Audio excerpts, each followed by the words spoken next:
आजचा आपला जो विषय आहे तो आहे फुले आंबेडकरी विचार आणि राष्ट्रनिर्मितीमध्ये युवकांची भूमिका. हा विषय मी साधारण खूप मोठा विषय आहे तसा. एक 3-4 टप्प्यामध्ये मांडणार आहे. एक म्हणजे राष्ट्र म्हणजे काय? मी ॲक्चुअली ते लिहूनच घेतलेलं आहे सगळं.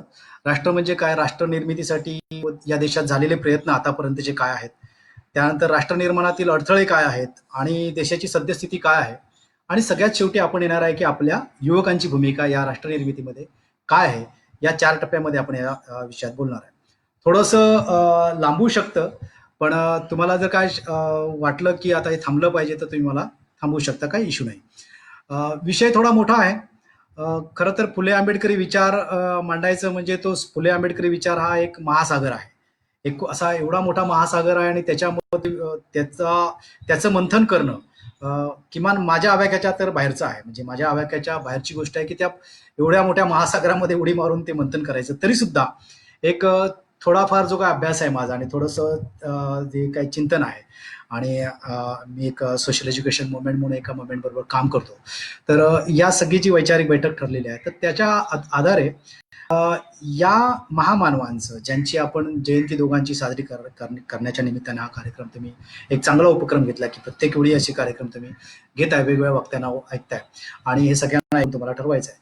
तर या महासागरातलं थोडंसं थोडंसं उचलून राष्ट्रनिर्मितीचा निर्माणासाठीचा धागा जो आहे तो पकडून मी आता आपल्यासमोर विचार करणार आहे.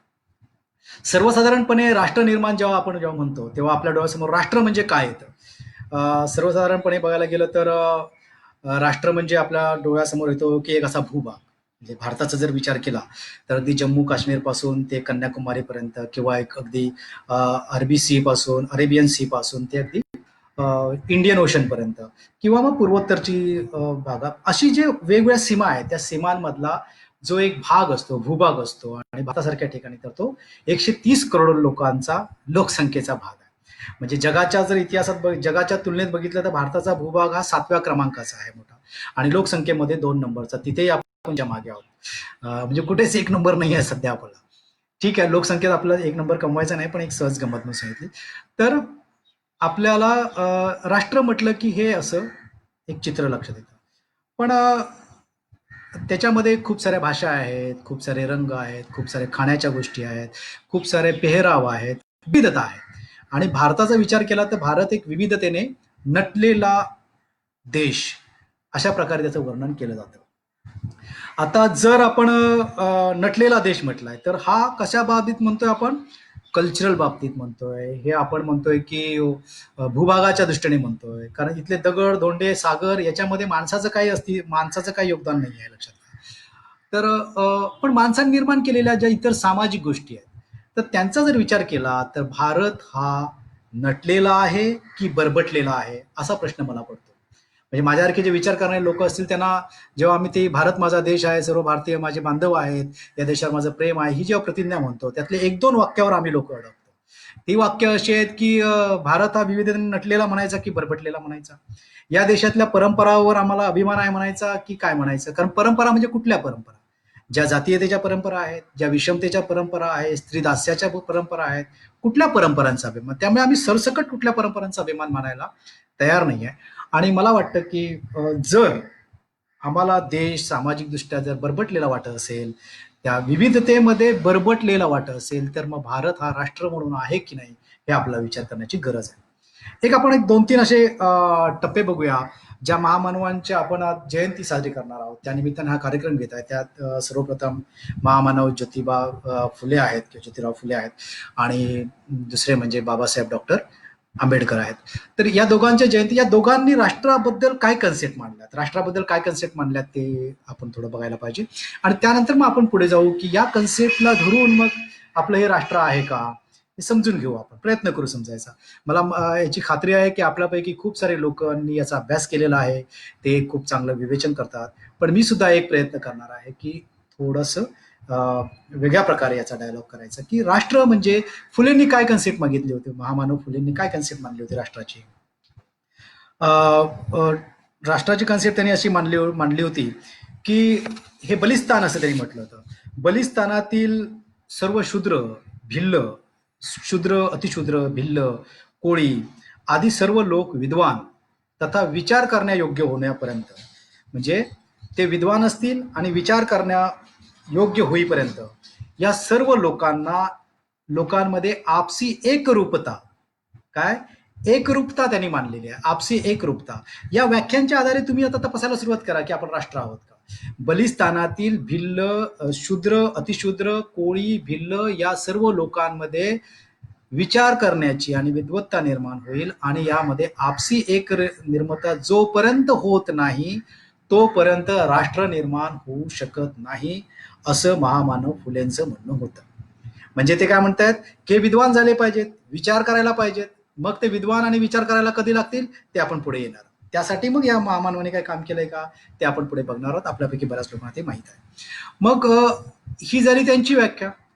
दुसरी बाबासाहेबांची काय व्याख्या होती राष्ट्राबद्दलची. बाबासाहेबांनी तर वेगवेगळ्या संदर्भामध्ये एक दोन ओळीमध्ये राष्ट्र झालं पाहिजे. जसं प्रांतवार रचनेमध्ये म्हटलं की जर तुम्ही मी म्हणतोय ते मान्य नाही केलं तर भारत हा राष्ट्र होणार नाही वगैरे असं म्हटलंय. पण त्यांचं एकत्रित त्यांच्या विचारांचा जर एकत्रित विचार केला तर त्यांच्या दृष्टीने राष्ट्राची संकल्पना काय असते, तर राष्ट्र म्हणजे देशातील एकाच राज्याद्वारे स्वयंशासित असलेल्या ऐहिक व भौतिक हितसंबंध समान असलेल्या व्यक्ती. म्हणजे ऐहिक आणि भौतिक हितसंबंध कशा आहेत, समान असलेल्या ठिकाणी तरीही धर्म, वेश किंवा वंश, सभ्यता, भाषा यामध्ये विविधता असू शकते. म्हणजे या गोष्टीमध्ये विविधता असू शकते पण हितसंबंध मात्र समान असले पाहिजेत, असं जी व्यवस्था आहे आणि त्याच्यामध्ये समान राष्ट्रीयत्व आहे म्हणजे समान नागरिकत्व आहे, अशा लोकांचं धर्मनिरपेक्ष, जातनिरपेक्ष, सर्वसमावेशक राष्ट्र म्हणजे भारत राष्ट्र, असं बाबासाहेबांच्या ओव्हरऑल चिंतनाचं सार आहे. त्याने वेगवेगळ्या ठिकाणी असं मांडलेलं आहे. तर बाबासाहेबांची व्याख्या बघितली किंवा फुलेंची व्याख्या बघितली तर दोन्ही व्याख्या या हेच सांगतात की या देशामध्ये विचार करणारी लोक असले पाहिजेत, सगळ्यांचे हितसंबंध एक असले पाहिजेत. आता या दोन व्याख्यांच्या आधारे आपण चेक करू भारतामध्ये आहे का. त्यापूर्वी आपण सध्या बघूया की भारतामध्ये काय कंडिशन आहे. म्हणजे कशा प्रकारे काही लोक जे आहेत त्यांचा विशिष्ट हितसंबंध, म्हणजे आता आपण म्हणतोय की सगळ्यांचे हितसंबंध समान असले पाहिजेत, पण भारतामध्ये ठराविक लोक आहेत त्यांचे विशिष्ट हितसंबंध आहेत. म्हणजे कुठल्याही राष्ट्राला मूल्य लागतं, कुठल्याही राष्ट्राला काय लागतं, एक मूल्य लागतं, एक जगण्याचं मूल्य लागतं. तर मूल्याची व्याख्या कोण करणार आहे. महामानवाने मूल्याची व्याख्या केलेली आहे, संविधानाने मूल्यांची व्याख्या केलेली आहे. पण तरी सुद्धा जो मोठ्या प्रमाणातला वर्ग आहे तो व्याख्या न करता काही मुठभर लोक या मूल्यांची व्याख्या त्यांचे वैयक्तिक स्वार्थ, निजी हेतू लक्षात घेऊन त्या मूल्यांची व्याख्या करतात. आणि मग त्याला जर आपण अशा व्यवस्थेला जर आपण राष्ट्र म्हणू असू तर आपल्याला लक्षात घेतलं पाहिजे की भारत हा राष्ट्र नाही. आता त्यांचा जो मूल्यांच्या आधारे राष्ट्र म्हणून किंवा राष्ट्र घडवण्याच्या दृष्टीने तो त्यांचा प्रयत्न चाललाय, जी विषमतावादी लोक आहेत त्यांचा जर विचार केला तो धार्मिक प्रयत्न आहे. आता धर्म ग्लोबलायझेशनच्या काळामध्ये किंवा जेव्हा आपण जागतिकीकरण स्वीकारलेलं आहे त्या काळामध्ये धर्म नावाच्या गोष्टीला, धर्माच्या आधारे राष्ट्र निर्मितीला काहीही अर्थ उरत नाही, हे आपण लक्षात घेतलं पाहिजे. याचं कारण हे की धर्म एक देश आहे, भारतासारखा देश आहे. मला समजा भारत सोडून अमेरिकेत जायचं आहे तर त्या देशाचं मी एक अर्ज करून मला नागरिकत्व मिळतं. मला कुवेतमध्ये जायचं आहे, मला दुबईला जायचं आहे, त्या देशाला मी अर्ज करून काही अटी पूर्ण केला तर मला नागरिकत्व मिळतं. म्हणजे या ग्लोबलायझेशनच्या दुनियेमध्ये एक माणूस दुसऱ्या देशामध्ये जाऊन नागरिकत्व घेऊ शकतो. त्यामुळे मग त्याच्यावर एका ठराविक धर्माच्या लोकांची कशी काय गोष्ट होऊ शकते, मान्य होऊ शकते, त्याच्यावरती लादली कशी काय जाऊ शकते. आणि त्यामुळे आपल्याला धर्म या आधारे राष्ट्राची निर्मिती ही कन्सेप्ट अत्यंत जुनाट आहे, अत्यंत मागास आहे. आणि कुपमंडूक जेव्हा म्हणतो, एखाद्या विहिरीमध्ये जसं बेडूक राहतं आणि त्याला वाटतं हेच विश्व आहे, तशा प्रवृत्तीच्याही आपल्याला सगळ्यात पहिलं ठामपणे आपल्याला माहीत आहे. आपल्यापैकी खूप लोकांनाही माहीत आहे, पण आपल्याला लक्षात घेतलं पाहिजे. कारण धर्माच्या आधारे राष्ट्र निर्माण होणं शक्य नाही आहे. कारण भारतासारख्या देशामध्ये वेगवेगळ्या धर्माची लोक राहतात, वेगवेगळ्या धर्माची लोक भारतामध्ये येऊन नागरिकत्वही स्वीकारतात. त्यामुळे धर्माच्या आधारे राष्ट्र ही कन्सेप्ट होऊ शकत नाही आणि त्याचा प्रयत्न करणं हा वेडेपणा, शुद्ध वेडेपणा आहे. आता आपण राष्ट्र निर्माणामध्ये तो धार्मिक राष्ट्रवाद असू शकतो आणि ज्याच्या डोक्यामध्ये धर्म घुसलेला आहे तो मग अधर्म करायला काहीही कमी करत नाही. आणि त्यामुळे जे धर्म करणारे लोक आहेत तेच जास्त अधर्मी आहेत. अधर्माचा अर्थ आणखी पुन्हा परत वेगवेगळा आहे, त्याच्यामध्ये आता मी जात नाही. तर मग आपण आता हे सगळं बघतोय की राष्ट्राची व्याख्या करताना सगळ्यांनी म्हटलं की समानता असली पाहिजे, एकरूपता असली पाहिजे. तर मग ही तत्व जी आहेत, समान भाषा, समान सभ्यता, एक ऑक्सफर्डमधली व्याख्या सुद्धा आहे. त्यात सुद्धा तेच म्हटलंय की समान भाषा, समान सभ्यता, त्यानंतर समान इतिहास असलेले लोक एकत्र राहतात ते राष्ट्र. आता आपला इतिहास समान आहे का? इतिहास वेगवेगळा आहे. त्यामुळे त्या व्याख्यात आपण बसणार नाही, पण आपण प्रयत्न करतोय की इतिहासचा आपण पुढच्या पिढीसाठी एक चांगला इतिहास, आपण समान इतिहास निर्माण करून देऊ शकतो. यासाठी आपले सगळ्यांचे प्रयत्न आहेत. पण या जर व्याख्या बघितल्या, ही सगळी समानता बघितल्या, तर ही समानता कशामध्ये दिसते आपल्याला? आपलं भारत म्हणून ही स्वीकारलेली नाही का आपण? आपल्या संविधानाने ती स्वीकारलेली आहे. आपल्या संविधानाने जी जीवन मूल्य स्वीकारली आहेत, महत्वाची मूल्य, आपल्या प्रियांबलमध्ये जी मूल्य सांगितली आहेत, ती तर आपण स्वीकारलेली आहेत.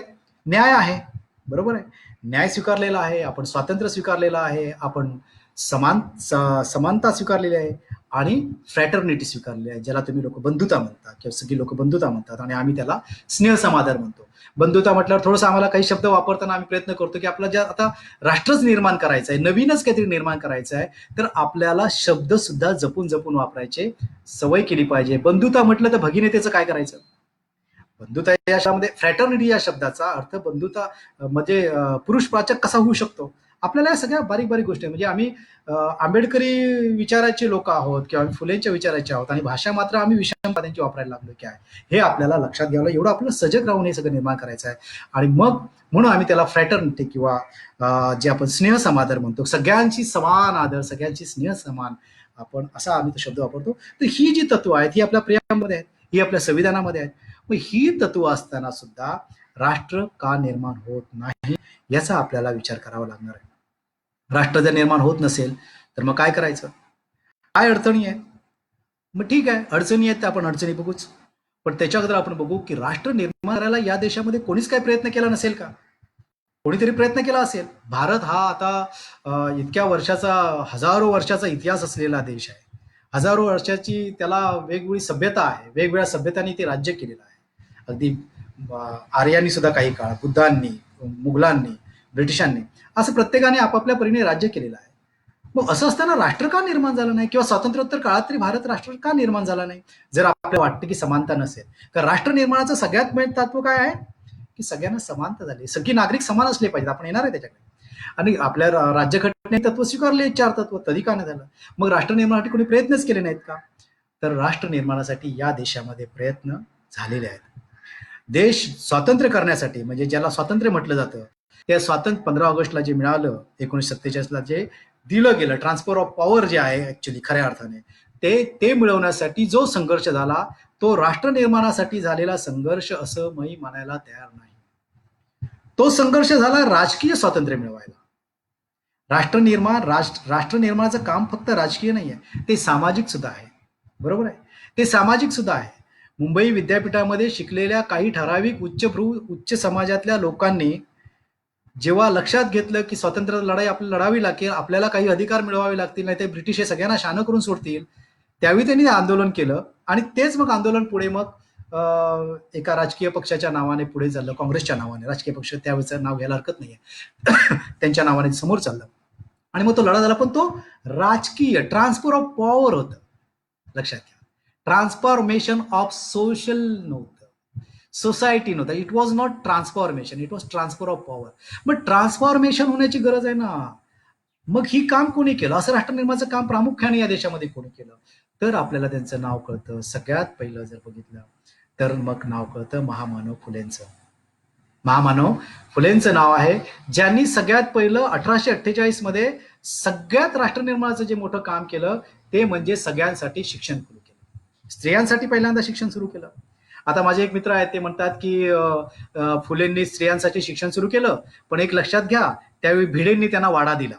बरोबर आहे, भिडेंनी वाडा दिला, याच्याबद्दल काही वाद नाहीच आहे. म्हणजे भिडे ब्राह्मण होते, त्यांचा काही वाद नाही आहे. पण त्या भिडेंनी वाडा दिला म्हणून सगळेच भिडे काय सारखे नाही आहेत. आपण बघतोय आजचे काही भिडे, बरोबर आहे, एका भिडेंनी शिक्षणासाठी वाडा दिला, तर दुसरे भिडे आमच्या वाड्याला आग लावायला चाललेत.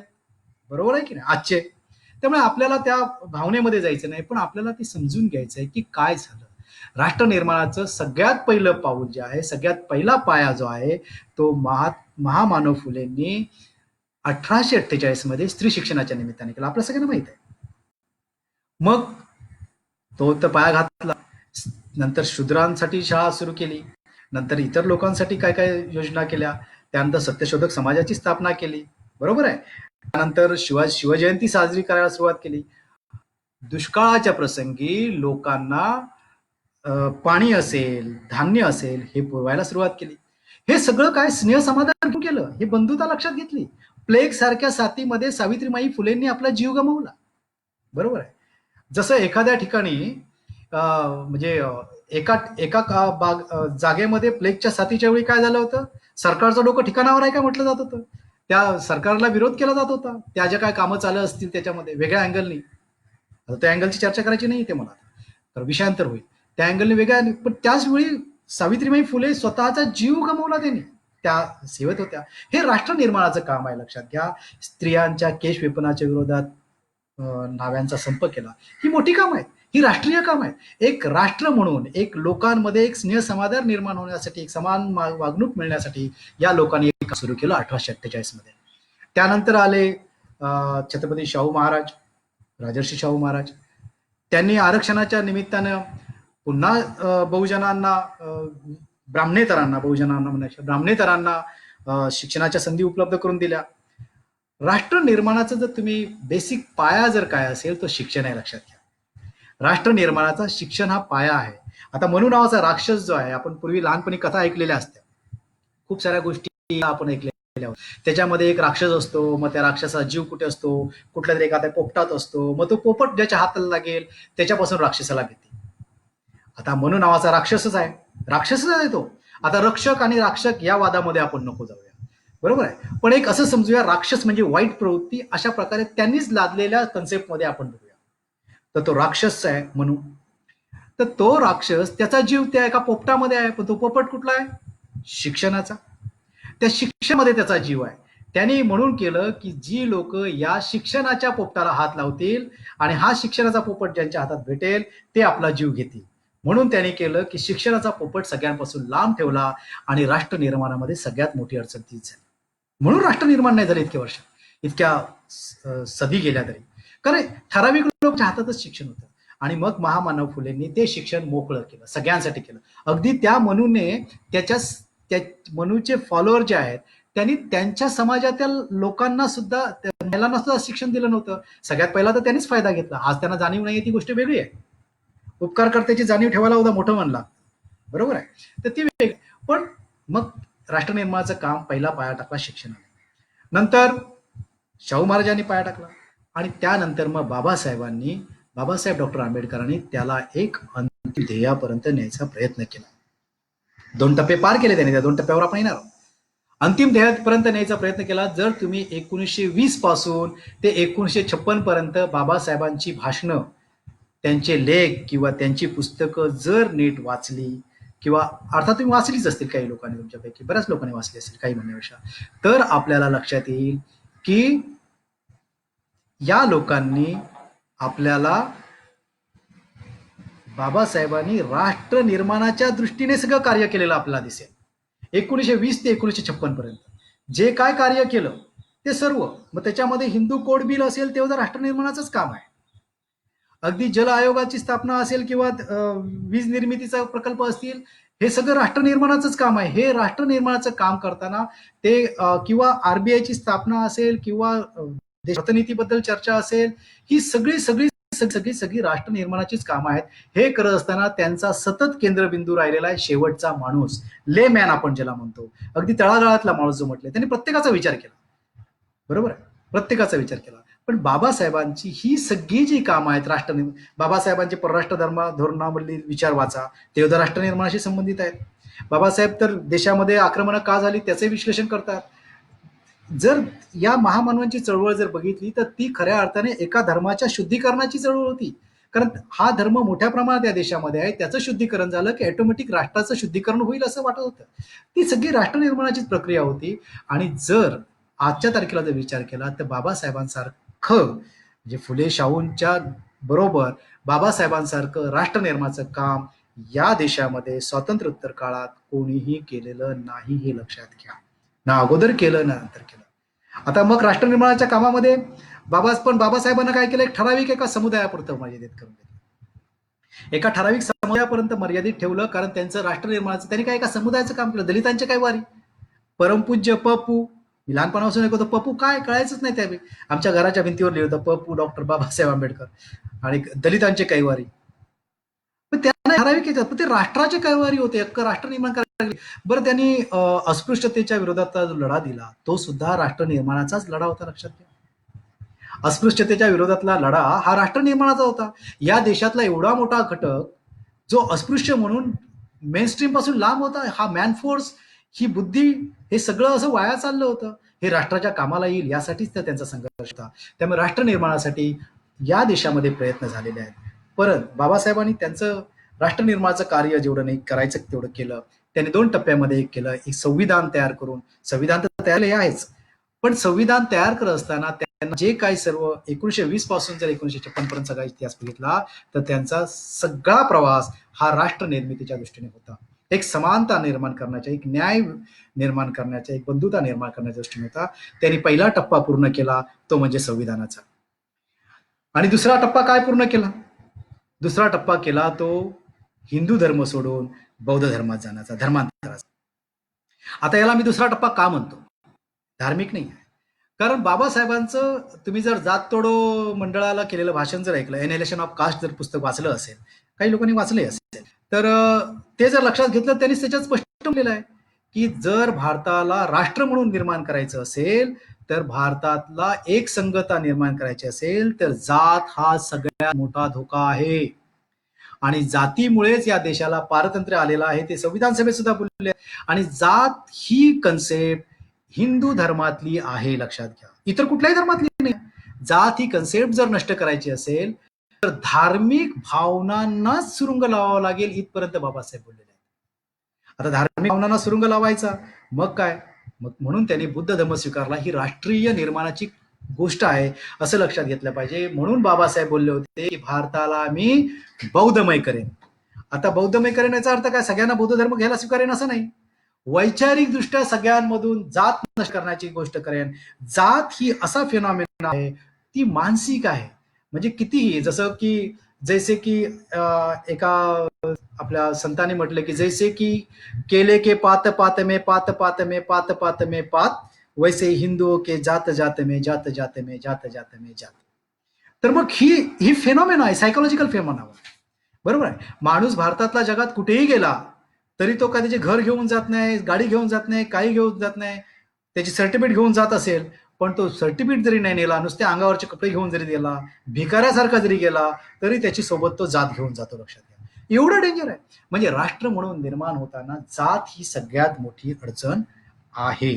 त्यामुळे या देशामध्ये राष्ट्र निर्माणासाठी प्रयत्न हे झालेलेच आहेत. त्यामुळे हे प्रयत्न आपल्याला लक्षात घ्यायचे आहेत. आणि या प्रयत्नाचं बेसिक आहे काय, शिक्षण. शिक्षण. आता शिक्षण हे वाघिणीचं दूध आहे. जो प्राशन केल्याशिवाय, जो प्राशन करतो तो गुरगुरल्याशिवाय राहणार नाही. आपण सगळे शिकलेलो आहोत, गुरगुरतोय कुठे कुठे त्या ताकदीने आम्ही सगळे गुरगुरतोय. आम्ही त्या ताकदीने गुरगुरत नाहीये, कारण आमच्या दुधामध्ये, वाघिणीच्या दुधामध्ये भेसळ केली आहे. वाघिणीच्या दुधामध्ये भेसळ केलेली आहे. आणि भेसळयुक्त दूध पिल्यानंतर आम्हाला प्रोटीन्स कसं मिळणार आहे, आम्हाला ताकद कशी येणार, आम्ही गुरगुरणार कसं? म्हणून वाघिणीचं दूध पिऊन आवाज आमचा म्याव म्याव म्याव म्याव मांजराचा आहे. बरोबर आहे. आता शिक्षण व्यवस्था आमच्या हातात नाहीये. शिक्षण व्यवस्था सांभाळावी लागेल. अ म्हटलं की अननस आम्हाला कळतो, ब म्हटलं की बदक आम्हाला कळतो, क म्हटलं की कमळ आम्हाला कळतं, आणि भ म्हटलं तर भारत कळला पाहिजे ना. मग भ म्हटलं तर आम्हाला भलतंच का कळतं? म्हणजे शिक्षण व्यवस्थेमध्ये सुद्धा त्यांनी आपली व्यवस्था डोक्यामध्ये टाकण्याचा प्रयत्न केलेला आहे. आणि ही शिक्षण व्यवस्था भ म्हणून त्यांनी भलतं जे टाकलंय ते भस्मासुरासारखं त्यांच्या मागे लागणार आहे. एवढं आपल्याला काळजी घेतली पाहिजे, हे आपलं लक्षात ठेवलं पाहिजे. आता राष्ट्र निर्माणातले अडथळे काय काय आहेत? काय काय अडथळे आहेत राष्ट्र निर्माणामध्ये? सगळ्यात मोठा जो अडथळा आहे तो म्हणजे आहे की जातीचं. पण तरी म्हणजे आपल्याकडे प्रांतवाद आहेत, मी येणार आहे त्याच्याकडे. आपल्याकडे प्रांतवाद आहेत, आपले भाषावाद आहेत. भाषेचा अभिमान, मराठी बोलणारा म्हणजे मी खूप मोठा महान, मी कानडी बोलणारा म्हणजे दुसऱ्या बोलणार नाही, मी कानडीच. मी तेलुगू बोलणारा म्हणजे मला बाकीचे कशा भाषेची देणं घेणं नाही, तेलुगूच. मी हिंदी बोलणारा तर मला हिंदीचा अभिमान असा आहे. असं असं भाषेचा अभिमान आहे, मी प्रांताचे अभिमान आहेत, मी कोकणातला, मी विदर्भातला, मी मराठवाड्यातला, मी महाराष्ट्रातला, बस एक हो. असे वेगवेगळे अभिमान आहेत. या सगळ्यांमध्ये हे सगळेच राष्ट्रनिर्माणाला धोकादायक आहेत, लक्षात घ्या. हे सगळे राष्ट्रनिर्माणातले अडथळे आहेत. हे विखूर लोकांना वेगवेगळ्या ग्रुपमध्ये विखुरतात. हे त्यामुळे त्याच्यावर आपण येणार आहे की काय धोके आहेत, त्याच्यामुळे काय नुकसान होते ते. हे सगळे धोके आहेत, विखुरलेले आहेत. मग मला तरी सुद्धा याच्यामध्ये सगळ्यात मोठा धोका आहे तो जातीचा. राष्ट्रनिर्माणामध्ये जातीचा मोठा अडथळा आहे.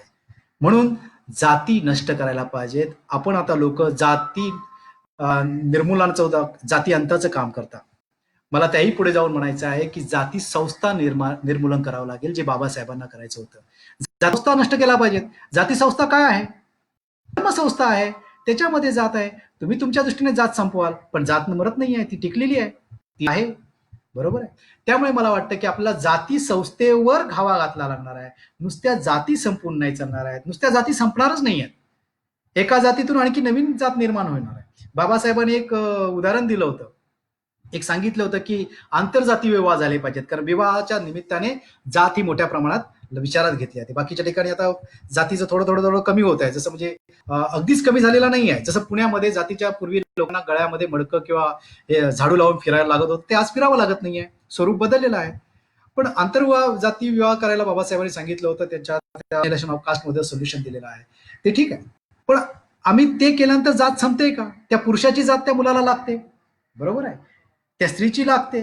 म्हणजे जातीमध्ये आम्ही राहतोच. परत जाती निर्माणासाठी म्हणजे आणि या व्यवस्थेने काय केलं, जी जी सोल्युशन आपल्या महामानवाने निर्माण करून दिली त्या त्या सोल्युशनला काउंटर करण्याची त्यांनी प्रतिक्रांती केलेली आहे. दुसरे काहीतरी निर्माण करून ठेवलेलं आहे. मग काय काय आणलं, जात बदलली तर तुम्हाला मग त्या वडिलांच्या ह्याच्यावर मिळेल, नोकरीच भेटणार नाही, मग रोजीरोटीचा प्रश्न आहे. म्हणून मग आम्ही शेवटी तेच स्वीकारलं. आणि त्यामुळे नुसती जाती अंत नाही, तर जाती संस्था निर्मूलन आपल्याला करावं लागणार आहे. आणि जाती संस्था निर्मूलन हे खूप मोठं काम आहे आणि ते राष्ट्र निर्माणाचं सगळ्यात मोठं काम आहे. आता बघा, एक सिंपल एक दोन उदाहरणं घेऊया आपण, जाती आजही कशा टिकलेल्या आहेत. एक दोन आणखी दोन तीन घेईन मी, कारण मला वेगवेगळे रेफरन्स द्यायचे आहेत. एका अधिकारी आहे, एका मोठ्या सरकारी कार्यालयामध्ये एक अधिकारी आहेत, मॅडम आहेत. त्यांच्याशी माझी परवा चर्चा आली. त्या मला बोलल्या की म्हणे आता नुकताच कार्यक्रम झाला, त्याच्यामध्ये ठराविक समाजाचीच लोक आपलं वर्चस्व होती, बोलत होती, तीच लोक भाषण करायला होती. मी म्हटलं चालायचंच मॅडम, ते सगळं होत राहतं. म्हटलं त्यांच्या हातात सगळं आहे. तर म्हणे मला आत्ता गोष्ट लक्षात आहे, लहानपणी माझ्याबरोबर काय झालं. माझ्या मैत्रिणी म्हणे त्या समाजातल्या होत्या आणि म्हणे मी घरी जायची. घर तर त्यांचं हायफाय होतं म्हणे, आणि हायफाय घर होतं, तर त्यांच्या घरी गेलं तर ते मला प्लास्टिकच्या कपामधून किंवा जुन्या कपामधून चहा देत होते. मला त्यावेळी कळत नव्हतं. मला असं वाटायचं त्यावेळी की लोक कंजूस आहेत म्हणून तसं करतात. पण मला आज रिअलाइज होत आहे, कारण आज मी काही लोकांच्या बातम्या वाचल्या. म्हणते अशी कुठेतरी बातमी आली होती की अस्पृश्यासारखी वागणूक दिली म्हणून काहीतरी कारवाई एका ठिकाणी. तर ती बातमी वाचली म्हणून मला आता जाणीव होत आहे. नाही सॉरी, त्यांच्या मुलीने त्यांना सांगितलं. त्यांची मुलगी बेंगलोरमध्ये शिकत आहे. तर तिथे जे आता यांना ठेव वेगवेगळ्या हॉस्टेलला मुलांना जे ती अडकलेली आहे, तर तिथे सुद्धा कशा प्रकारे नावाच्या आधारे जात बघून मुलांना ट्रीट केलं जातं हे ती सांगत होती. त्याच्यावर मला रिअलाइज झालं म्हणे की त्यावेळी मला ते अशा प्लास्टिकच्या कपामध्ये किंवा अशा खराब कपामध्ये चहा देत होते, जुन्या कपामध्ये चहा देत होते, तर ते माझ्याशी जाती व्यवहार करत होते. हा झाला जुना किस्सा. आता अलीकडे माझे एक मित्र आहेत, एक विषमतावादी व्यवस्थेच्याच त्या ग्रुपमध्ये. तर त्यांच्या घरी त्यांची मिसेस एका बँकेमध्ये अधिकारी म्हणून काम करते. आता अधिकारी म्हणून काम करत असताना त्यांनी काय केलं, तिला एक दिवस जेवायला बोलवलं. तिच्या सगळ्या लोकांना जेवायला बोलवलं. आता जातीचं कसं स्वरूप बदललं हे एकदम खूप छोटे छोटे किस्से आहेत. जाती स्वरूप कसं बदल, जेवायला बोलवलं. जेवायला बोलवल्यानंतर झाले, जेवले. त्याच्यामध्ये एक मातंग समाजाचा होता माणूस होता. त्याच्यामध्ये एक मातंग समाजाचा होता माणूस होता. त्यालाही त्या व्यक्तीने आपल्या घरी जेवायला बोलवलं. आणि नंतर मग ते अर्थात बँकर्स होते, सगळे चांगले एज्युकेटेड लोक आहेत, सुशिक्षित लोक आहेत. नंतर मग जेवल्यानंतर गप्पा मारायला लागले. तेव्हा त्या मॅडमच्या मिस्टरने त्यांना म्हटलं की बरं झालं बाबा, तो मातंग समाजाचा जो होता काम म्हणून, त्याला म्हटलं बरं झालं बाबा तू आलास म्हणून. तो म्हणे कशासाठी. नाही म्हणे तू आला असतास तर आमचे मध्ये झाले असते. म्हटलं का. तू म्हणे काय कळलं नाही मला. म्हणे अरे काय झालं म्हणे, आता आता आपण काय जुन्या गोष्टी मानत नाही, पण आपल्या लोक मानतात ना.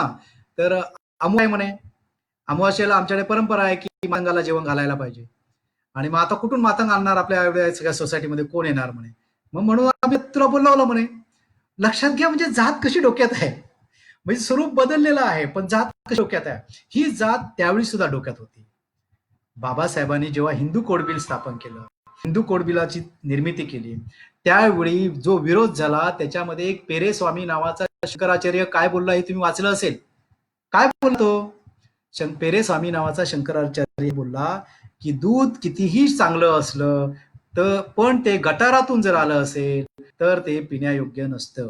म्हणजे हिंदू कोड बिल कितीही समजा चांगलं असेल हिंदूच्या शुद्धीकरणासाठी, तर महार असलेल्या आंबेडकरांनी ते केलेलं असल्यामुळे ते गटारातून आलेल्या दुधासारखे आहेत, त्यामुळे ते काय स्वीकारलं जाणार, असं त्यांनी अशी घाणेरडी भाषा वापरली होती. आता त्याचं स्वरूप थोडं बदललंय. टीना धाबी बद्दल तुम्हाला माहित आहे.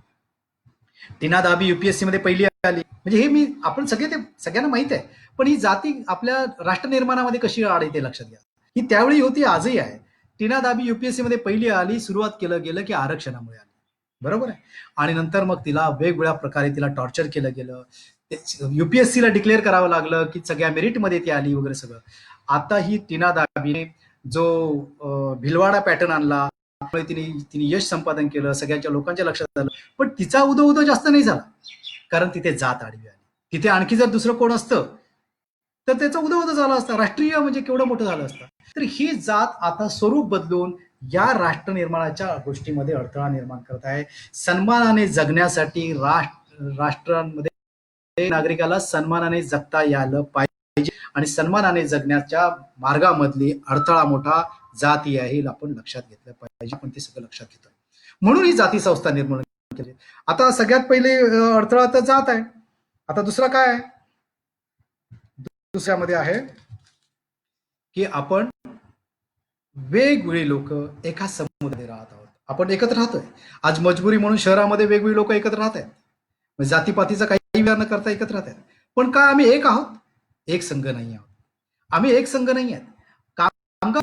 कामगारांचे प्रश्न सगळ्यांचे एक असतील, पण जात म्हणून कामगारांचे प्रश्न वेगळे आहेत. कलेक्टर म्हणून सगळे कलेक्टर एक असतील, पण जात म्हणून ब्राह्मणाचा कलेक्टर, ब्राह्मणामधून झालेला कलेक्टर, मराठ्यांमधून झालेला कलेक्टर, महारांमधून झालेला कलेक्टर, या तिघांचं तर शास्त्र तर वेगळंच आहे, बरोबर आहे. या तिघांना मिळणारी ट्रीटमेंट वेगळीच आहे. खूप वर्षापूर्वी ज्यावेळी मी पत्रकारितेमध्ये ऍक्टिव्ह पत्रकारितेमध्ये होतो, तेव्हा एका तालुक्यामध्ये गेलो होतो. तिथे एका हॉस्टेलमध्ये काय होतं, तर हॉस्टेलमध्ये एका अधिकाऱ्याची प्लेट जपून ठेवली होती की तो अधिकारी तिथे व्हिजिटला आला, प्रांताधिकारी होता, तो व्हिजिटला आला म्हणून त्याची थाली जपून ठेवली होती. मी म्हटलं अरे एवढं काय ऐतिहासिक आहे त्याच्यात, मला कळलं नाही त्यावेळी एवढं काय ऐतिहासिक आहे की एवढी प्लेट का सांभाळून ठेवली. नंतर कळलं की तो अधिकारी शेड्यूल कास्ट होता, महार समाजाचा होता, आणि महाराने त्या थाळीत, अधिकारी म्हणून त्याला जेवण तर दिलंच हॉस्टेलला, पण त्या महाराने त्या थाळीत जेवला म्हणून ती थाळीच बाजूला करून ठेवली होती. लक्षात घ्या, असं स्वरूप बदललं आहे. म्हणजे हा सन्मान नाही आहे का? हा सन्मान नाही आहे, हा सन्मान नाही आहे. आणि नागरिकांना सन्मानाने जायला देणं हे राष्ट्रातलं सगळ्यात महत्वाचं गोष्ट आहे, आणि ते काय होताना नाही आहे. आता अजून एक गोष्ट आपल्याला सांगायची आहे. जे लोक, आपण खऱ्या अर्थाने नागरिक आहोत का, चांगले नागरिक आहोत का? आपण खऱ्या अर्थाने चांगले नागरिक नाही आहोत, कारण आपण समान नाही आहोत. जी लोक समान नसतात ते समान नागरिक होऊ शकत नाही. आपण आता समाजामध्ये, म्हणजे समाज हा समान नागरिकांचा बनला पाहिजे. समाज हा म्हणजे माणूस हा समाजशील प्राणी असतो असं म्हणतात, तर माझं म्हणजे माणूस हा समजशील प्राणी असला पाहिजे. कसा?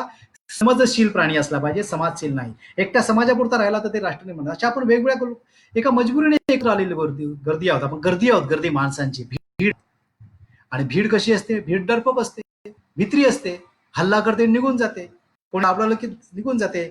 आणि भेड सारखी असते. भेड माहिती आहे ना, भेड बकरी त्याच्यासारखीच असते. चला रे म्हटलं की त्याच दिशेने चालली, या रे म्हटलं की त्याच दिशेने. महामानव फुले म्हणतात की विद्वान असतील लोक, शूद्र अतिशूद्र भिल्ल ह्या समाजात लोक विद्वान असतील, ते स्वतः विचार करायला लागतील, पण भीड विचार करत नाहीये. आणि राष्ट्र निर्माणामध्ये भीड निर्माण होणं हा मोठा धोका आहे, आणखी एक धोका आहे असं मला वाटतं. आणि त्या दृष्टीने सुद्धा आपल्याला काम करायचं आहे. आज जमा झालेली भीड, आपल्या आजूबाजूला जमा झालेली भीड ही कोणत्या तरी मजबुरीमुळे एकत्र आलेली भीड आहे, त्यामुळे त्याच्यावर भाळून जायची काही गरज नाही आहे. एक करुणिधींनी मात्र समतापुरम नावाची एक योजना आणली होती, त्यामध्ये त्यांनी ब्राह्मण, त्यानंतर ओबीसी, नंतर शेड्यूल कास्ट, नंतर मुसलमान यांची एक कॉलनी बांधली होती, आणि त्यांना प्रत्येकाला एक कॉमन भिंत केली होती. त्यांनी आपण जे गाणं म्हणतो ना, पाडू चला रे भिंत ही मध्ये येणारी, या मना मनात बांधूया एक वाट जाणारी, ते बांधायचा त्यांनी प्रयत्न केला होता. त्यांचे तेवढं कौतुक झालं नाही त्यांच्या मरणोत्तर, पण वाजपेयींचं झालं, लक्षात घ्या. पण वाजपेयी हे सगळं लक्षात ठेवायचं की समानता म्हणतोय, न्याय म्हणतोय, काय आहे म्हणजे आम्ही राष्ट्र म्हणून त्या दृष्टीने लायकीचे नाही आहोत. आणि जोपर्यंत समान नागरिकांचा समाज निर्माण होत नाही तोपर्यंत चांगलं राष्ट्र सुद्धा निर्माण होणार नाही. आता आपण म्हणतोय की हे हा देश कसा आहे, युवकांचा देश आहे, बरोबर आहे, युवकांचा देश ना. मग राष्ट्र म्हणून देश युवकांसाठी काय करतोय, किंवा देश म्हणून, भारत देश म्हणून, लोकशाही प्रधान देश म्हणून युवकांसाठी काय करतो? युवकांसाठी तर काहीच नाही करत. प्लॅन नाही आहे युवकांसाठी. 4 कोटी तर रोज नोकऱ्या गेल्या, बेरोजगारी वाढलेली आहे, आता कोरोनामुळे तर आणखीच संकट वाढणार आहे, बरोबर आहे. युवकांसाठी काय करत नाही. 25 वर्षांतर हाच देश, युवकांचा देश, म्हाताऱ्यांचा देश होणार आहे, बरोबर आहे. आज जे युवक आहेत ते म्हातारे, 18 ते 65 या वर्षातली लोक जवळजवळ 70% आहेत देशामध्ये. 18 ते 65, 70%. ही लोक आणखी 25 वर्षांतर काय होणार आहेत? म्हणजे 50 ते 65चे पुढचे जर 15% जर आपण सोडले, 15 लोक सोडले, तर 50% तरी लोक आहेत, 60% तरी लोक आहेत युवक. त्यांचं काय? पुढे म्हातारे होणार. मग पुढच्या काही दिवसानंतर 25 वर्षानंतर भारत हा म्हाताऱ्यांचा देश आहे. त्यांच्यासाठी काय नियोजन आहे? त्यांच्यासाठी सोडा, आज म्हातारे, त्यांच्यासाठी काय नियोजन आहे देशाकडे? म्हणजे नागरिकांकडे देशाचं जर लक्ष नसेल, नागरिक हा जर देशाचा किंवा राज्यकर्त्यांचा केंद्रबिंदू नसेल, तर राष्ट्र कसं निर्माण होणार? एक तर मी सांगितलं की जात हा मोठा अडथळा आहेच, जाती संस्था तर आहेच, ते आपल्याला तोडायचंच आहे. त्याही पलीकडे देशाची सद्य परिस्थिती काय आहे, तर बेरोजगारी वाढलेली आहे, युवकांचा देश आहे, युवकांसाठी काही नाही आहे. 25 वर्षांतर युवक म्हातारे होणार आहेत, त्यांच्यासाठी काय नियोजन आहे? त्यांच्यासाठी काही गुंतवणूक नाही आहे. आजच्या म्हाताऱ्यांची गुंतवणूक नाही आहे. आज देशामधल्या कुठल्याही महिला स्वतःला महसूस नाही करत, म्हणजे स्वतःला सुरक्षित समजत नाही आहेत, असुरक्षित आहेत. कारण महिलांच्या बाबतीत सुद्धा मनोदृष्टी राखली जात आहे, मनुष्यदृष्टी नाही. लक्षात घ्या, ती मनुष्यदृष्टी आणली पाहिजे, यासाठी उद्या प्रयत्न करावा लागेल. ह्या सगळ्या समस्या आहेत. म्हणजे ना इथे युवक समाधानी आहे, ना उद्योजक समाधानी आहे, ना व्यापारी समाधानी आहे, ना म्हातारे समाधानी आहेत, ना महिला समाधानी आहेत, ना लहान मुलं समाधानी आहेत. ना लहान मुलांना सकस खायला नाही मिळत आहे, जंक फूड आहे. लहान मुलांना ज्ञान नाही भेटत आहे. मी म्हटलं कमळाचा भोग असला तरी कुठे त्यांना सकस नॉलेज भेटत आहे? जे इंग्लिशमध्ये शिकत आहेत त्यांना इंग्लिशमधून बाकीच्या गोष्टी येत आहेत, त्यांना सकस कुठे माहितीच आहे? त्यांच्यापर्यंत पोहोचलं पाहिजे, त्यांच्यापर्यंत चांगल्या गोष्टी पोहोचल्या पाहिजेत, त्या नाही पोहोचत आहेत. एक नैतिक मूल्य पोहोचलं पाहिजे, ते नाही पोहोचत आहे. पण हे सगळं करत असताना शाळा कॉलेजमधल्या फी सुद्धा वाढलेल्या आहेत, फीज वाढलेल्या आहेत. पालकांचं त्याच्यामध्ये पालक दबून गेले. आपण JNU मध्ये बघितलेलं आहे, विद्यार्थ्यांना शिकणं मुश्किल झाले, फी एवढ्या प्रचंड वाढवल्या. म्हणजे शाळा असेल ते कॉलेज असेल, सगळे फीज वाढवलेल्या आहेत. आणि ह्या सगळ्या समस्या आहेत, या सगळ्या अशा प्रचंड समस्या आहेत. बेरोजगारी आहे, म्हणजे भुकेची समस्या तर आहेच आहे, भुकेची समस्या आहे, बेरोजगारी, या सगळ्या समस्या आहेत. आणि हे करत असताना आपल्याला एक गोष्ट लक्षात घ्यायची आहे, या समस्यांकडे लक्ष द्यावं लागणार आहे. लोकांना या समस्या त्यांच्या काय त्या कळतच नाही आहेत. कारण लोकांना या समस्यापासून डायव्हर्ट करण्यासाठी मग ते 370 आर्टिकल, 3 तलाक, नोटबंदी, सर्जिकल स्ट्राईक, बरोबर आहे, CAA, NRC, हे जे गोष्टी आहेत, ह्या सगळ्या लोकांना डायव्हर्ट करणाऱ्या गोष्टी आहेत. लक्षात घ्या, लोकांना डायव्हर्ट करणार आहेत.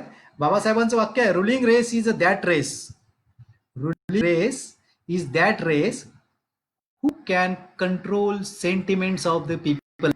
लोकांच्या भावनांवर नियंत्रण करणारी जी व्यवस्था असेल किंवा जी रेस असेल, ती शासनकर्ती जमात आहे. लोकांच्या भावनांवर नियंत्रण करणारी जमात शासनकर्ती जमात आहे. मग हे एवढे सगळे प्रश्न आहेत, तरी सुद्धा लोकांना कुठलं तरी भावनिक गुंतवून ठेवणं, कधी वाजवायला लावायच्या, कधी दिवे लावा म्हणून सांगायचं. आणि त्यांचं लक्ष, जादूगार जो असतो, जादूगार एका हाताने काहीतरी असं करत असतो आणि त्याच वेळी दुसऱ्या हाताने काहीतरी करत असतो.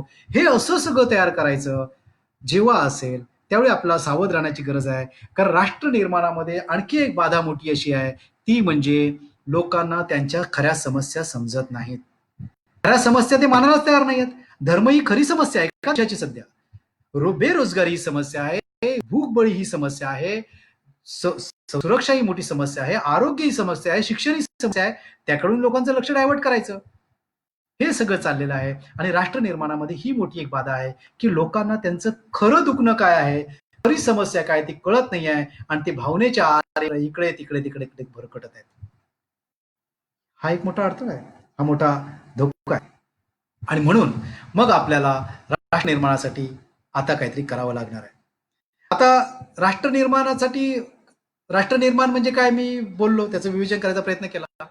त्यानंतर राष्ट्र निर्माणासाठी काय काय प्रयत्न झाले पण बोललो, कोणी प्रयत्न केले. 108 वर्षाचा इतिहास सांगितला मी. 1848 ते 1956 हा 108 वर्षाचा इतिहास हा या देशाच्या इतिहासातला राष्ट्र निर्माणासाठी केलेला गोल्डन पिरियड आहे. 108 वर्षाचा इतिहास हा गोल्डन पिरियड आहे. त्याच्याबद्दल आपण विवेचन केलं. सद्यस्थिती विचार केली की काय काय चाललंय, कसं डायव्हर्ट केलं, अनेक समस्या आहेत आपल्या, कसं डायव्हर्ट केलं जात आहे. आणि मग आता आपल्याला यायचं आहे की एवढ्या सगळ्या समस्या आहेत, एवढं सगळं आहे, पण याला काही सोल्युशन आहे का? याला काय करता येईल? राष्ट्र निर्माणामध्ये मग आम्ही युवक म्हणून काय करू शकतो? युवक म्हणून आमची काय जबाबदारी आहे? जो की ह्याच्यात खूप मोठा वर्ग आहे, जो की शिकतोय, जो की सुशिक्षित आहे, ज्याला थोडीशी जाग आहे. बरोबर आहे?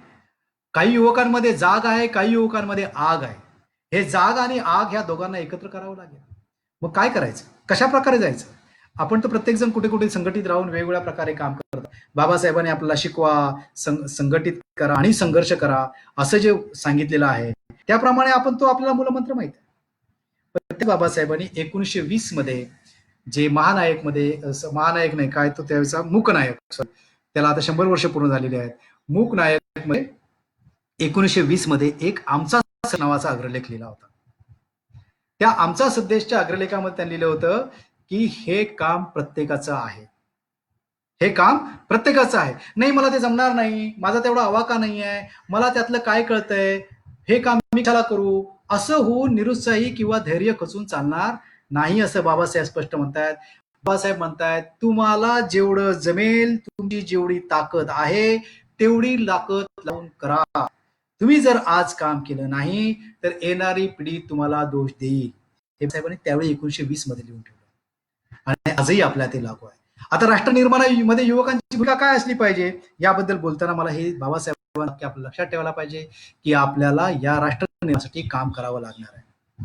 तर कसं करायचं? सीमा बांधायच्या, लोकांना धरून मारायचं, आपल्याला लढाईची पद्धती बदलाव्या लागणार आहेत. रक्तरंजित क्रांती आजच्या तारखेला चालणार नाहीये आणि करायची नाही, ते मान्यच नाहीये. बुद्धिझम स्वीकारलेला आहे माझ्यासारख्या माणसांनी, त्यांना हे मान्यच नाहीये. आणि आंबेडकरी चळवळीच आहे, वैचारिक लढाई आहे. मग वैचारिक लढाई वैचारिक पद्धतीनेच लढावी लागेल.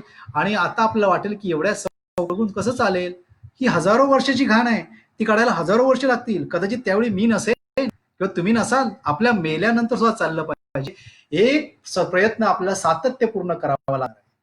आता कोणता प्रयत्न करावा लागणार आहे? जो महामानव फुलेंनी केला. काय केलं? शिक्षण सगळ्यांना उघडं केलं, सगळ्यांसाठी केलं. काय आम्ही शिक्षण देऊ शकतो लोकांना? जे शिक्षण आम्हाला शाळांमधून मिळत नाहीये, जे नैतिक मूल्यांचं शिक्षण आम्हाला शाळांमधून मिळत नाहीये, जे राष्ट्र निर्माणाचा बेसिक पाया आम्ही म्हणतोय, ते शिक्षण आम्ही देतो लोकांना. युवकांनी मला वाटतं की जे जे नॉलेज आहे, तुम्ही ज्या ज्या शिक्षणाची पदवी घेतली असेल, जे जे शिकत असाल त्या पद्धतीत तुम्ही त्या शिक्षणाचा वापर समाजाच्या कामासाठी केला पाहिजे. जे तुम्हाला कळतं. आता कुठून सुरुवात करायची? इथे माझ्या हातात पेन भेटला इथे सुरुवात करायची, इथे माझ्या हातात मोबाईल आहे इथून सुरुवात करायची. जिथे तुम्ही उभे आहात तिथून सुरुवात करा, जिथे लोक उभे आहेत तिथून सुरुवात करा. जरुरी नाही की मी आता अमुक सगळं झालं की सगळं करेन, म्हणजे मला नोकरी लागली की लग्न करेन मग सगळं करेन असं नाही, घर बांधेन नाही. जिथे जसं शक्य असेल तसं आपल्याला सुरुवात करावी लागेल. राष्ट्र निर्माणासाठी युवकांनी काय करायचं आहे? राष्ट्र निर्माणासाठी युवकांनी काय केलेले आहे? लोकगुरूंची भूमिका बजवायची आहे. जर राष्ट्र निर्माण झालं नसेल तर तयार करावं लागेल.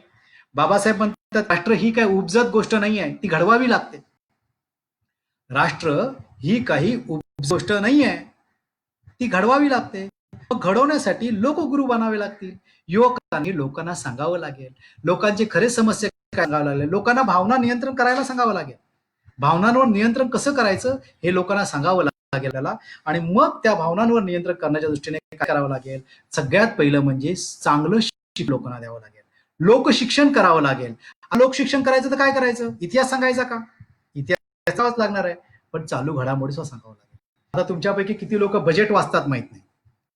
बजेट, देशाचा अर्थसंकल्प जेव्हा सादर होतो, किती लोक वाचतात माहित नाही मला.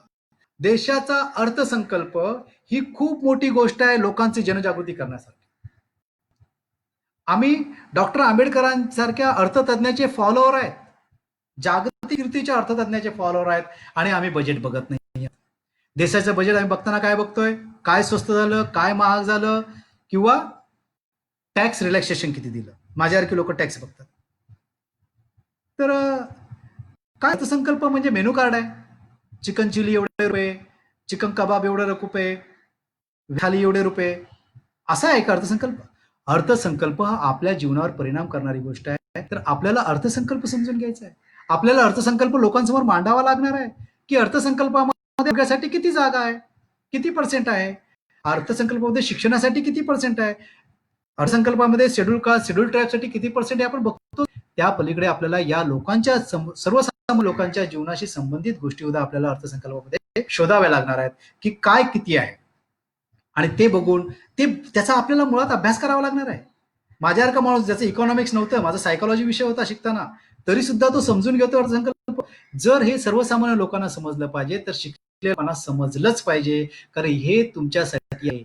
सरकारची व्याख्याच ही आहे. सरकारची व्याख्या अशी आहे की सरकार म्हणजे काय आहे? सरकार म्हणजे लोकांकडून टॅक्स गोळा करणारी यंत्रणा. सरकार म्हणजे लोकांकडून टॅक्स गोळा करणारी यंत्रणा, आणि त्या टॅक्सचा विनियोग करणारी यंत्रणा, ही सरकारची व्याख्या लक्षात घ्या. आणि तो गोळा केलेला टॅक्स लोकांवर करण्याची जी यंत्रणा आहे, जी व्यवस्था आहे, ती आहे बजेट, अर्थसंकल्प. या देशाच्या साधन संपत्तीवर आमचा अधिकार जर हवा असेल तर आम्हाला बजेट पासून सुरुवात करावी लागणार आहे. सगळ्यांना घेऊन जावं लागणार आहे. सगळ्यांबरोबर प्रश्न घेऊन लागेल, ठराविक समूहाचेच नाही. राष्ट्रांतर करायचं असेल तर ठराविक समूहाचे प्रश्न घेऊन चालणार नाही, आम्हाला सर्व लोकांचे प्रश्न घेऊन चालणार आहे. आता बजेटमध्ये पेट्रोलचे दर वाढले तर काय शेड्यूल कास्टचा माणूस आहे म्हणून त्याला महाग आणि ब्राह्मणाला कमी असं थोडं होतं का? त्याला त्याची नाही तर त्याला समजावं लागणार आहे ना, मराठ्याला समजावं लागणार आहे, अशांना समजावं लागणार आहे, बहुजनांना समजावं लागणार आहे, सर्व लोक समजावं की बाबा पेट्रोलचा प्रश्न हा राष्ट्रीय प्रश्न आहे, तो जातीचा धर्माचा प्रश्न नाही आहे. त्याच्याकडे तुम्ही त्या दृष्टीने पण तो समजून सांगावा लागेल. बजेटमध्ये कुठे कोणाला टॅक्स रिलॅक्सेशन दिलं, देशावर किती आहे, या सगळ्या गोष्टी आम्हाला बघाव्या लागणार. राष्ट्र निर्माणासाठी सगळ्यात पहिलं जी गोष्ट करायची आहे, लोकांना एज्युकेट करायचं. पण लोकांना एज्युकेट करण्यापूर्वी आपल्याला चांगलं एज्युकेट व्हावं लागायचं आहे, व्हावं लागणार आहे. आपलं वेगवेगळे क्षेत्र आहेत. आता पंधरा कृषी विद्यापीठ कुठे आहे? परभणीमध्ये आहे, पुण्यामध्ये आहे, नागपूरला आहे, त्याकडे सावंत विद्यापीठ याच्यात आहे, कोकणातही आहे. पण शेतकऱ्यांच्या सुसाईड कुठे होत जास्त? जिथे विद्यापीठ आहेत तिथे कृषी विद्यापीठ आहेत. का नाही आमच्या कृषी विद्यापीठांनी असं संशोधन केलं किंवा तिथल्या आमच्या बुद्धिवान लोकांनी संशोधन केलं की ते संशोधन लोकांच्या उपयोगी पडेल, सुसाईड रोखल्या जातील. शेतकऱ्यांच्या मनामध्ये असा त्यांचं सायकोलॉजी का चेंज केली नाही?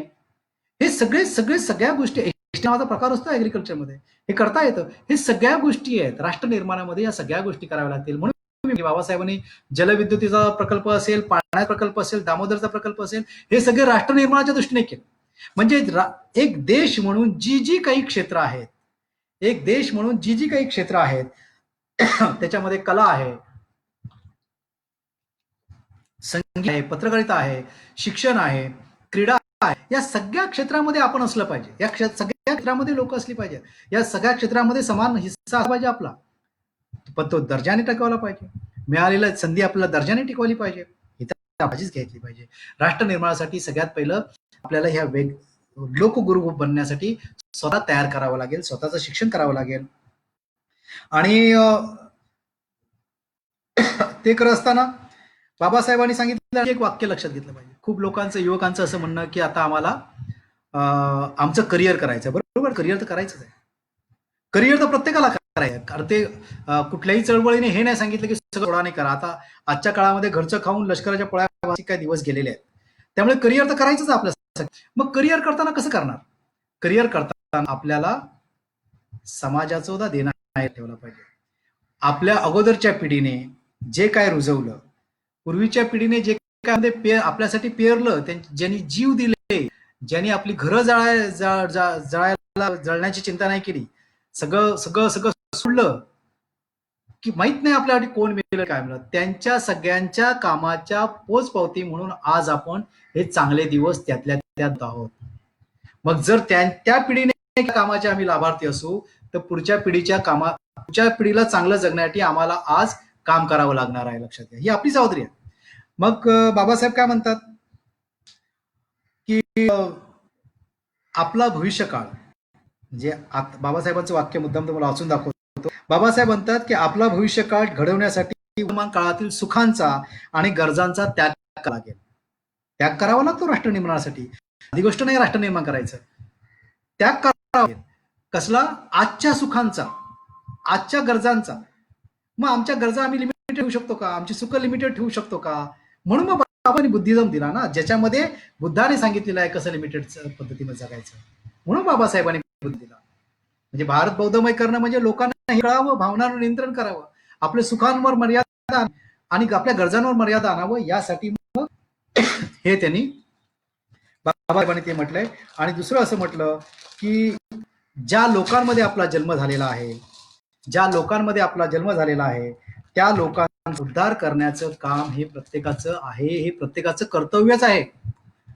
ज्या लोकांमध्ये आपला जन्म झालेला आहे त्या समाजाचा उद्धार करायचं काम हे प्रत्येकाचं आहे, प्रत्येकाचं कर्तव्य आहे. आणि जी लोक ही जाणीव ठेवून करते लोक धन्य आहेत, असं बाबासाहेबांनी म्हटलं. त्यामुळे युवकांना राष्ट्र निर्माणामध्ये सगळ्यात मला जे वाटतं युवकांनी काय केलं पाहिजे, तर लोकजागृती, लोकगुरूंचं काम करावं लागेल. देशामध्ये 6 लाख खेडी आहेत. किती? 6 लाख. तर 6 लाख खेड्यामध्ये किमान एक लोकगुरू असला जो समतावादी विचाराचा आहे, जो या विचाराचा, राष्ट्र निर्माणाच्या सकारात्मक विचाराचा आहे. तर 6 लाख खेड्यांमध्ये एक लोकगुरू असला पाहिजे. तर केवढं काम करावं लागणार आहे, तेवढं मोठं काम करावं लागणार आहे. त्यामुळे थोडस 4 लोक एकत्र येऊन केलेलं काम हे राष्ट्र निर्माणाला कदाचित पूरक होईल, पण ते योग्य पडणार नाही. म्हणून आपल्याला आपली व्याप्ती वाढवावी लागणार आहे. छोट्या छोट्यातून मोठं करणार आहे. आणि ते करत असताना आपल्या ज्या डोक्यातला मनू आहे, आपल्या स्वतःच्याही गुलामांच्या डोक्यात तो असतो, वैचारिक गुलामांच्या असतो, तो सुद्धा आपल्याला काढून टाकावा लागणार आहे. मी मोठा छोटा या गोष्टी आपल्याला टाळाव्या लागणार आहेत. लोकांना त्यांच्यावर होणाऱ्या अन्याय रूप काय आहे, ते बजेट सारखा विषय असेल, शिक्षणासारखा विषय असेल, या अनुषंगाने आपल्याला ते विषय लोकांना समजावून सांगावे लागणार आहेत. त्यानंतर त्यांना खूप मोठ्या प्रमाणात काम करायचं ही जाणीव आपल्याला.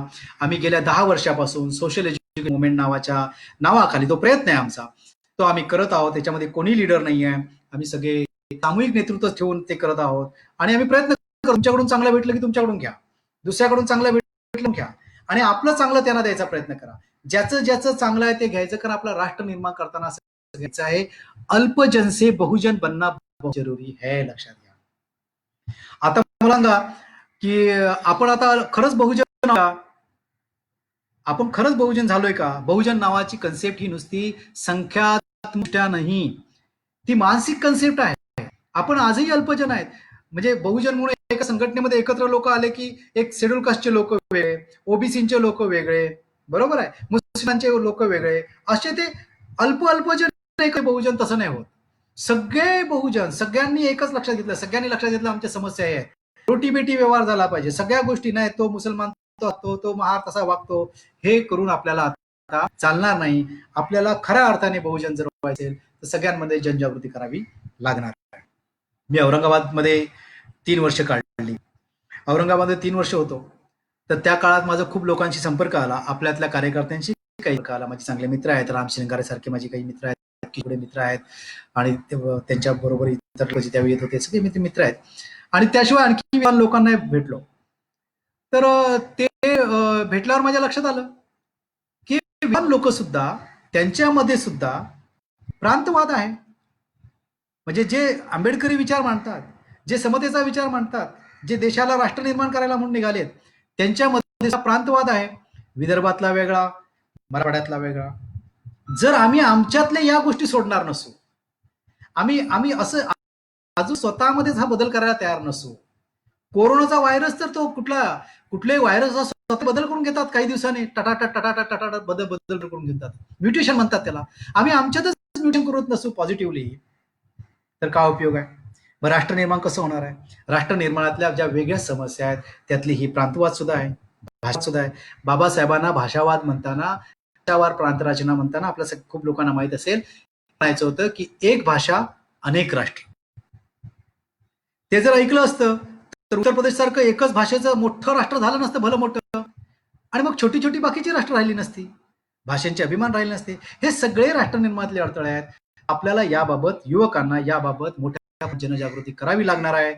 मोमेंट चालवायची असेल तर पैसाही लागतो, काम करायचं असेल तर पैसा लागतो, बुद्धी लागते आणि श्रम लागतात. टॅलेंट, ट्रेझर अँड काय टाइम, या तिन्ही गोष्टी द्याव्या लागतात. युवकांनी ह्या तिन्ही गोष्टी, तुम्ही आता कमवत आहात, तुम्हाला करिअर करायचं आहे, करायला आहे, पण समाज आहे ना, त्याला आपला द्यावं लागणार आहे, आपला पेबॅक टू सोसायटी करावं लागणार आहे.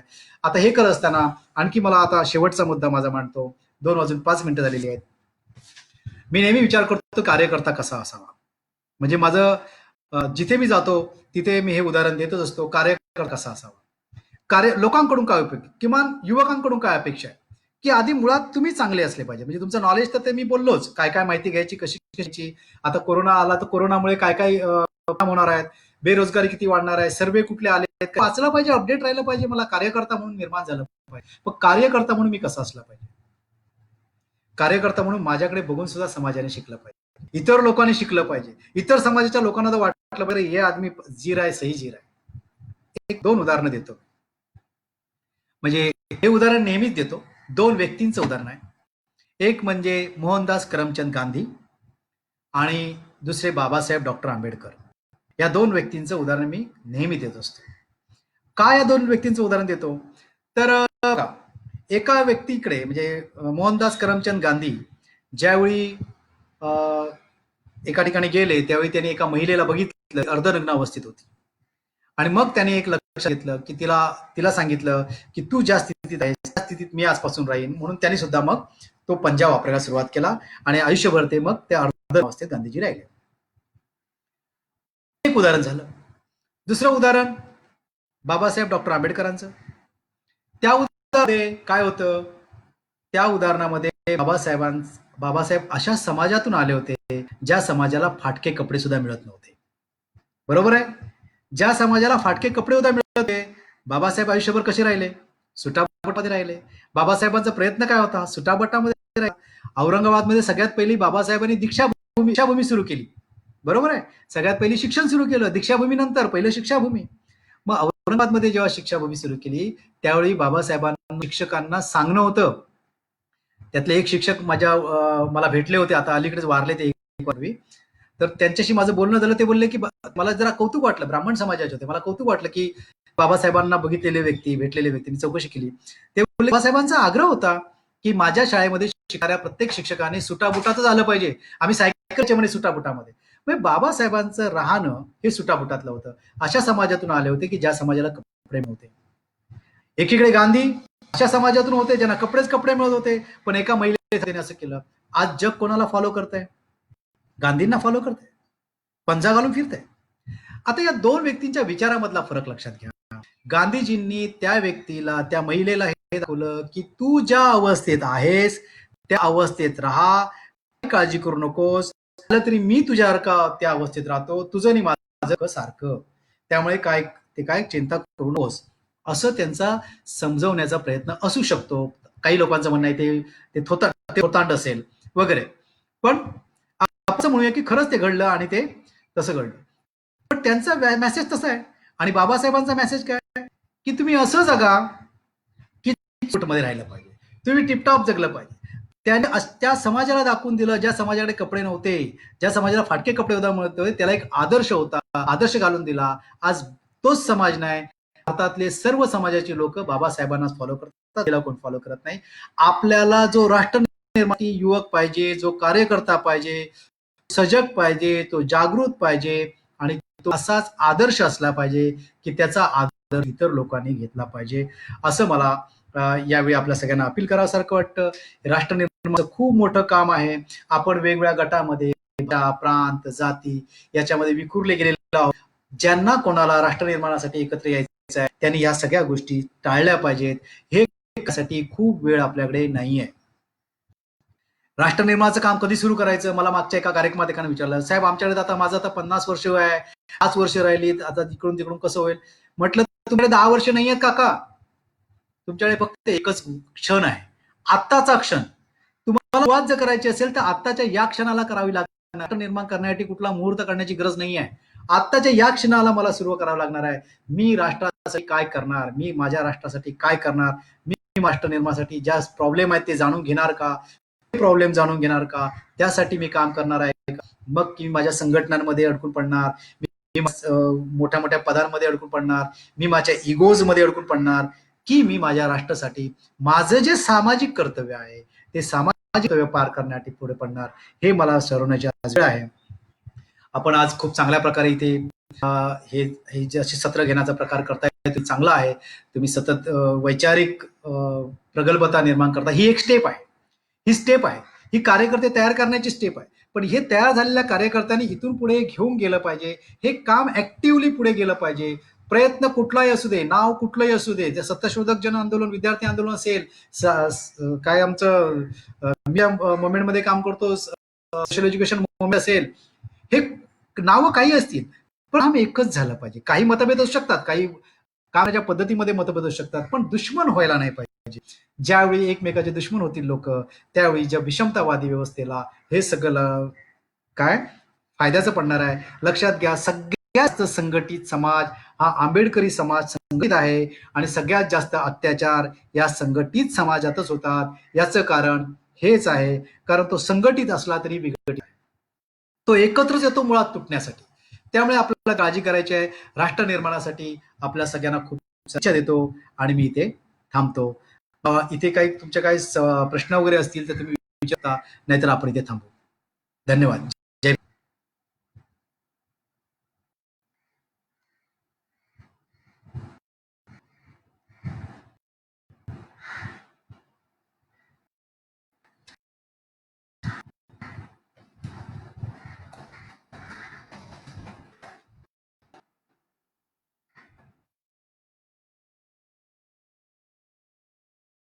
थांबायचं का?